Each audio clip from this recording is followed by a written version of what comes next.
भारतीय शेयर बाजारों में आज मंगलवार 24 फरवरी को भारी गिरावट देखने को मिली। कारोबार के दौरान सेंसेक्स 1250 अंकों तक टूट गया, वहीं निफ्टी गिरकर 25,400 के नीचे चला गया। इसके साथ ही शेयर बाजार में पिछले 2 दिनों से जारी तेजी पर ब्रेक लग गया। आईटी शेयरों में भारी बिकवाली और कमजोर ग्लोबल संकेतों के कारण बाजार में चौतरफा गिरावट देखने को मिली।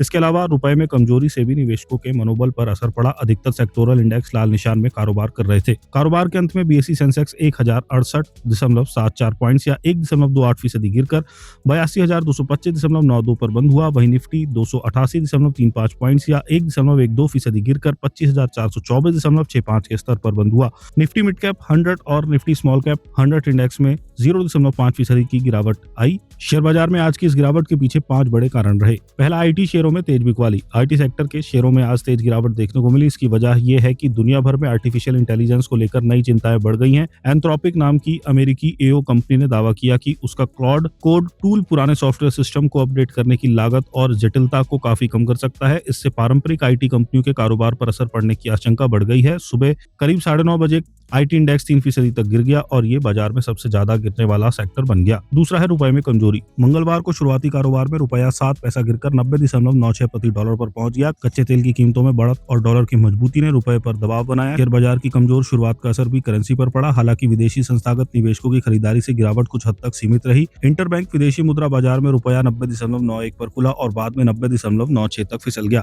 तीसरा है कमजोर ग्लोबल संकेत। एशिया के ज्यादातर शेयर बाजारों में आज सुस्ती देखने को मिली। वहीं अमेरिका का वॉल स्ट्रीट बाजार भी रात में गिरावट के साथ बंद हुआ। ये गिरावट तब आई जब डोनाल्ड ट्रंप ने सुप्रीम कोर्ट से टैरिफ रद्द वाले फैसले के बाद देशों को नए टैरिफ डील से पीछे ना हटने की चेतावनी दी। उन्होंने ये भी कहा कि जरूरत पड़ने पर वे दूसरे व्यापार कानूनों के तहत और ज्यादा टैरिफ लगा सकते हैं। इस बयान से ग्लोबल बाजारों में अनिश्चितता बढ़ी। चौथा है क्रूड ऑयल के दाम में उछाल।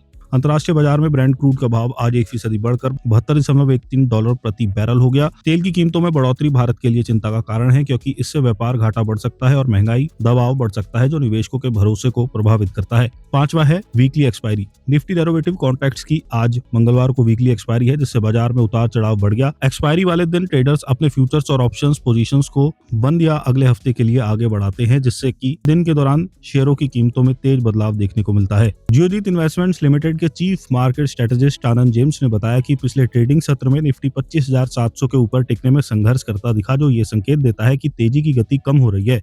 उन्होंने कहा, ऑसिलेटर अभी पूरी तरह गिरावट का संकेत नहीं दे रहे हैं, इसलिए हमारा सुझाव है कि आज 25,550 के आसपास ऊपर नीचे के छोटे उतार चढ़ाव पर ध्यान दिया जाए। निफ्टी की रेंज मोटे तौर पर 25,300 से 25,840 के बीच रह सकती है।